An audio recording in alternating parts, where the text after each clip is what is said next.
नमस्कार मंडळी, कसे आहात? मस्त ना? आज मी तुम्हाला दाखवणार आहे शेवयाचा उपमा. खूपच टेस्टी आणि पौष्टिक असा हा नाश्ता आहे. आणि एकदम असा सुट्टा सुट्टा शेवयाचा असा उपमा हा झालेला आहे. अजिबात चिकट वगैरे झालेलं नाही. त्यासाठी मी 3 ताटं शेवया घेतलेल्या आहेत. तेल गरम करूया आणि त्यामध्ये प्रथम शेवया भाजून घेऊया. शेवया भाजून घेतल्या म्हणजे उपमा अजिबात चिकट वगैरे होत नाही.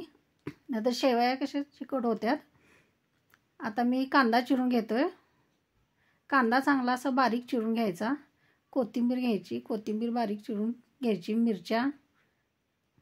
मिरची घेतलेल्या आहे. मिरच्या बारीक चांगल्या चिरून घ्यायच्या. कोथिंबीर पण चिरून घेतलेली आहे.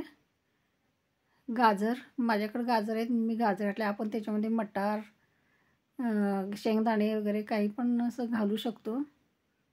माझ्याकडे गाजर होते म्हणताना मी गाजर घेतले. टोमॅटो चिरून घेतला आहे. गाजर, टोमॅटो, कोथिंबीर, कांदा आणि मिरची घेतलेली आहे मी चिरून. आता तेल गरम करूया. त्यात कढीपत्ता टाकला आहे फोडणीला, मोहरी टाकली आहे.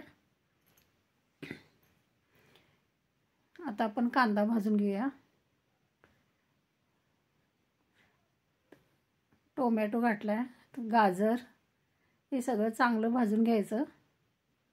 तेलामध्ये चांगलं परतून घ्यायचं. आता हळदपूड टाकते. चांगलं पूर्ण मिश्रण चांगलं भाजलं की आपण त्याच्यामध्ये पाणी, 1 तांबे पाणी घालायचं. चवीपुरतं मीठ घालायचं. आता ह्याला छानशी उकळी येऊ द्यायची. उकळल्यानंतर त्याच्यामध्ये हा भाजलेल्या शेवया घालायच्या. चांगलं परतून घ्यायचं. किती छान शेवयाचा उपमा तयार झालेला आहे. अगदी 5च मिनिटामध्ये हा नाश्ता तयार होतोय. 1-2 मिनटं वाफ येऊ द्यायची.